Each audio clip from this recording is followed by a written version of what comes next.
నమస్తే. జనని న్యూస్‌కి స్వాగతం. వివాదాస్పద హత్య కేసులో నలుగురిని పోలీసులు అరెస్ట్ చేశారు. సీఎస్‌పురంలో జరిగిన మీడియా సమావేశంలో డీఎస్పీ నారాయణ రెడ్డి వెల్లడించారు. మండలంలోని ఏకునాపురంలో సామాజిక కార్యకర్త దాసరి రమణయ్య రేషన్ సరుకుల కోసం పక్కనే ఉన్న గ్రామానికి బైక్‌పై వెళ్లి వస్తుండగా హత్యకు గురి కాబడ్డారు. కుటుంబ సభ్యుల ఫిర్యాదు మేరకు కేసు నమోదు చేసి విచారణ చేపట్టిన పోలీసులు నలుగురిని అరెస్ట్ చేశారు. కాగా అరెస్టైన వారిలో మైనర్లు ఉన్నట్లు పోలీసులు వెల్లడించారు. మృతుడు వినియోగించిన మోటార్ సైకిల్ను కూడా స్వాధీనం చేసుకుని కోర్టుకు హాజరుపరిచినట్లు వెల్లడించారు. ఈ సమావేశంలో Kanigiri CI Paparao, SI Dasari Prasad, police సిబ్బంది ఉన్నారు.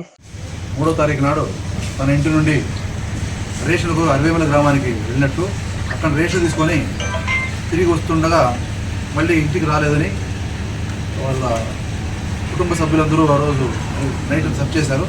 మళ్ళీ పొద్దున్నే ఈ వెలిగొండ ప్రాజెక్ట్ కాలువ దాటిన తర్వాత అక్కడ నీలగిరి అంటే జామాయిల చెట్లలో డెడ్ బాడీ ఉన్నట్టు, ఒక నలుగురు మీద అనుమానం ఉన్నట్టు కంప్లైంట్ ఇచ్చారు.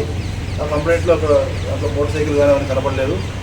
బియ్యం బస్తా కూడా కెనాల్లో పడినట్టు, చెప్పు అక్కడ కెనాల్ పడినట్టు, రోడ్డు మీద రక్తం ఉండి మళ్ళీ 100 మీటర్ల దూరంలో కూడా కంప చెట్లలో డెడ్ బాడీ ఉండింది. సో దాన్ని దర్యాప్తు చేసి ఇన్వెస్ట్ చేసేప్పుడు వాళ్ళు ఇంకా ఒక 8 మంది అనుమానితులు వాళ్ళు కూడా అనుమానం ఉండొచ్చు అని చెప్పేసి కొన్ని నేను పేరు చెప్పడం జరిగింది. సో ఈ కేసు దర్యాప్తు మొదట్లో సిఐ గారు చేశారు.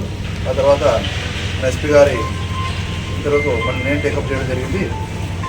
ఈ దర్యాప్తు ముగ్గురు పిల్లలు అంటే ఒకరు 17-18 సంవత్సరాల మధ్య ఉన్న వ్యక్తి, ఇంకోతను 16-17 సంవత్సరాల మధ్య ఉన్న వ్యక్తి, ఇంకోతను 13-14 సంవత్సరాలు ఉన్న పిల్లలు.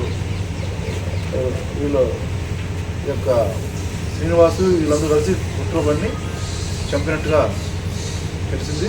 దాన్ని అరెస్ట్ చేసి ఏదైతే ఈ చనిపోయిన వ్యక్తి యొక్క మోటార్ సైకిల్ ఇక్కడ పశువుల బీడులో దాదాపు 2 కిలోమీటర్ల దూరంలో దాచిపెట్టి ఉన్నారు.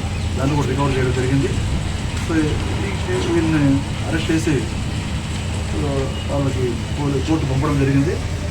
దీంట్లో ఇంకా ఎవరెవరి పాత్ర ఉంది, ఇంకా వాళ్ళు కొంతమంది అనుమానం పేరు చెప్పినారు, వాళ్ళు ఇంకా ఎవరైనా ఉన్నారా అని చెప్పేసి ఇంకా లోతుగా దర్యాప్తు చేయడం జరుగుతుంది. ఆధారంగా వాస్తవాల ఆధారంగా ఇంకా తదుపరి చర్య తీసుకుంటారు. దీంట్లో ఇప్పుడు ఒక శ్రీనివాస ఇంకా ముగ్గురు అరెస్ట్. Thank you.